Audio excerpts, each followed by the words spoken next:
ஏன்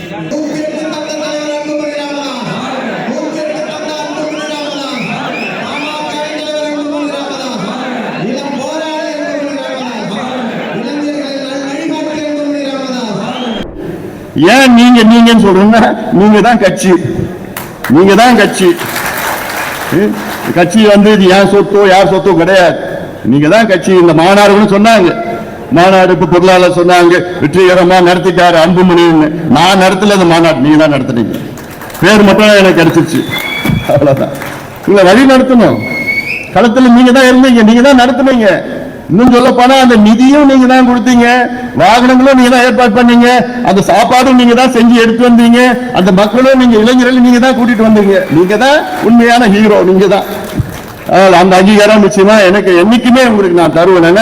இது நம்ம ஒரு டீம் ஒர்க், டீம், நம்ம எல்லாம் ஒரே டீம். இதுல நான் வந்து நீங்க எனக்கு அடிபணிந்தவர்கள் அப்படிலாம் நான் ஒரு எண்ணமும் என்னால நினைக்க மாட்டேன், நினைக்கவும் முடியாது. நீங்கள் என்னுடைய சக தோழர்கள். You are not my subordinate, you are my colleagues. நம்ம எல்லாம் ஒன்னா சேர்ந்து சமமா சேர்ந்து அணுகணும்.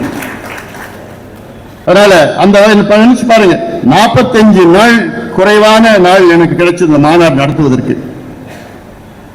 இன்னும் அதிகமான நாள் கிடைச்சா இன்னும் நல்லா பண்ணிருக்கலாம், பிரம்மாண்டம் என்ன பண்ணிருக்கலாம். திட்டமிட்டு இந்த போக்குவரத்து நெரிசல் பண்ணிட்டு இருக்க முடியும். ஏன்னா கிட்டத்தட்ட 30 கிலோமீட்டர் வந்து நெரிசல் இருந்தது. மீண்டும் சொல்லியிருக்கிறேன் நானு, இப்ப சின்ன சின்ன சின்ன சின்ன குழப்பங்கள் எல்லாம் வருது, அதெல்லாம் சரியாயிடும், சரிப்படுத்திடுவேன் நான். தைரியமா போங்க, சரிப்படுத்திடுவேன், தைரியமா போங்க. அதெல்லாம் ஒன்றும் யாரும் வந்து இதுல மாத்துறதோ அப்படி மாத்துறதோ இந்த ராஜி கொடுக்கறதோ அங்கு கொடுக்கறதோ எல்லாம் இல்லை.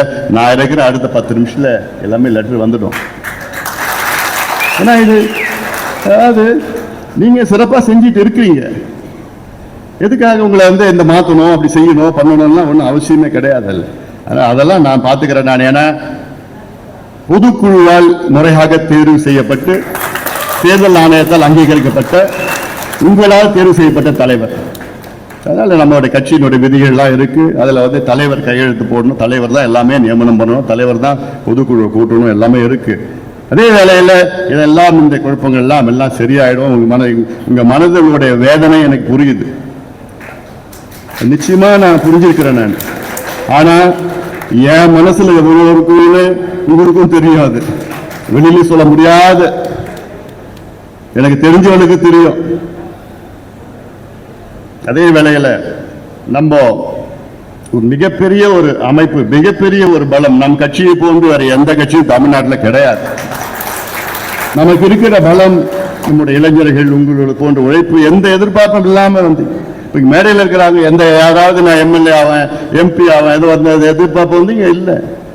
எல்லாம் வந்து இந்த மக்களுக்காக, அடிப்படை மக்களுக்காக நாம் வந்திருக்கிறோம்னு சொல்லிட்டு வந்திருக்கீங்க. அதனால அந்த வகையில நாம் எல்லாம் அடுத்த கட்டத்துக்கு நாம் செல்ல வேண்டும். பாட்டாளி என்னுடைய ஆசை, கனவு, லட்சியம், ஐயாவுடைய கனவு, நம்முடைய மாவீரனுடைய கனவு என்ன?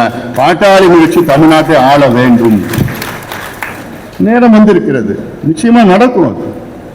அடுத்த கட்டத்துக்கு நாம் செல்ல வேண்டும்.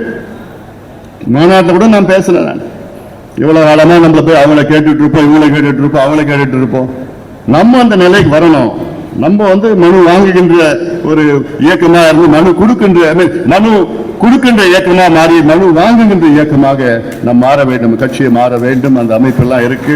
ஏன்னா காலகாலமா உங்களுடைய அர்ப்பணிப்போடு உழைப்பு இல்லை. இவ்வளவு பெரிய கூட்டத்தை, இந்த கூட்டத்தை ஏன் திருப்பி பேசிட்டு இருக்கிறேன்னா, இது வேற எந்த கட்சியோ எந்த இயக்கமோ தமிழ்நாட்டில் செய்ய முடியாது. இந்த மாநாடு போன்று அவங்களே வந்து அவங்களே செலவு பண்ணி அவங்களே சாப்பாடு எடுத்துட்டு வந்து அவங்களே இவ்வளவு மணி நேரம் அமைதியா உட்கார்ந்து போனது எல்லாமே வியந்து பார்த்துட்டு இருக்கிறாங்க.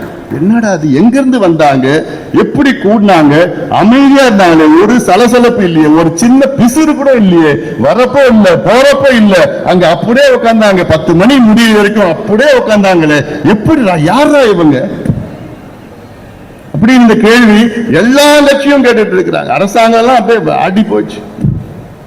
அந்த ஆட்டத்தினாலதான் நம்மளை பத்தி இதெல்லாம் பண்ணிட்டு இருக்கிறாங்க.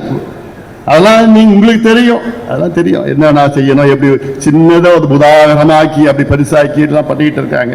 அதெல்லாம் ஒரு பொருட்படுத்தாதுங்க.